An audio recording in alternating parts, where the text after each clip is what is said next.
And what about people just creating their own AI just to play games? So if somebody creates an AI just to play it off the grid and just try and train it on that one task, which is win.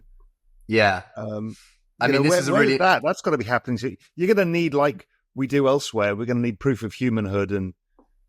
Exactly that. We're going to need that for all of these things because, when you can create AIs that are capable of flying below the radar of conventional cheat detection, which usually has, is interaction with the game code in some way, that becomes hugely problematic, of course. And then you start talking about, this crypto game stuff, putting more value on chain, higher stakes in these game worlds. Like, that stuff becomes pretty tricky. Like, for example, one of the things being explored in Off the Grid is like a hardcore mode for the ranked players. So like when I was playing, I'd want to go in, basically all the weapons, all the items and my cyberlimbs that I take into that game session, unless I win, are burnt. I'm completely perished, right? So you have this awesome like deflationary force in the economy because a lot of stuff's getting burnt every game. But for the person that wins in this hardcore game mode, you're getting this massive, massive pile of loot basically that you can take out of the game. And so if you start talking about AIs that can compete in competitive titles, it becomes very challenging. But exactly to your point, it's going to be more important to emphasize the we will just have games of you build an AI, I build an AI, and they compete with each other. Why not? It's the same shit. This is one of my favorite ideas at the moment that I'm actively looking for people working on. And there's two teams that I'm speaking to that are both interesting approaches of it. But like, there's a site called Salty Bet where basically it's AI versus AI models playing these old school like Mortal Kombat from back in the day. And the way they play the game is obviously unlike anything any human would. It's like spamming all this stuff. It's crazy. But basically that AI versus AI combat in couch co-op nostalgic games that are very simplistic in design from the 90s, from the early 2000s, and let people bet on that. It's going to be like the most fun speculation ever.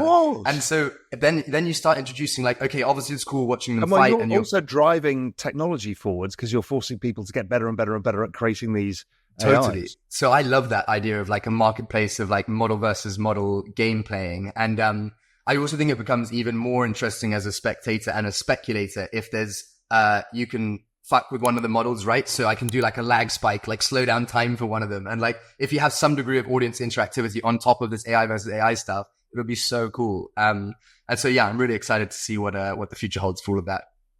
What about, other parts of the technology stack that are coming, the kind of AR, VR stuff? How does that all fit into this?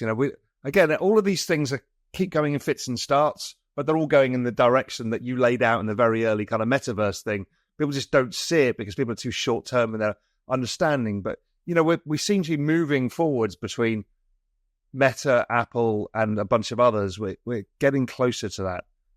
Yeah, absolutely. I mean, every year we're making progress. I'm like a big sucker. I own every VR headset. I've owned every VR headset. That doesn't surprise me. And I use them for, a couple of hours and then put them down. My Apple Vision's gathering dust over there. Look, I think we're seeing really insane shit. I do believe that like the first time you use an Apple Vision and have, tapping, it's using cameras on the thing to track your hands and seeing you click like this, the gaze tracking, being able to scroll. I mean, that's a very visceral glimpse of like what the future may well hold. And we're definitely starting to get to the point where, latency, fidelity of these displays is really compelling. But it's just not there yet, right? Like, a lot of this, I mean, I have fun playing VR games, but it's just like, something's still off. It's not the optimal form factor as it stands. But, stuff like the, Meta's Orion glasses that were teased recently. I don't know whether you saw that. They're like 10K a pop right now. They're not commercially available, but, everyone also says that was like, even another step up from the Apple Vision, right? And so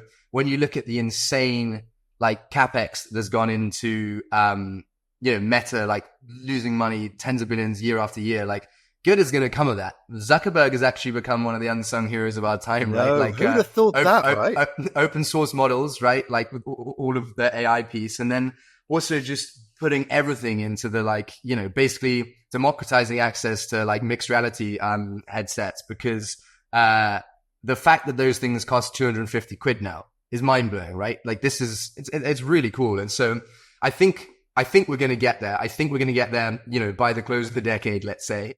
Hey, thanks for sticking around to the end. Look, if you enjoyed it, hit the subscribe button and check out the video here on the right-hand side. I'm sure you'll enjoy that one as well. And if you're ready for more, go to realvision.com/join. I'll see you there.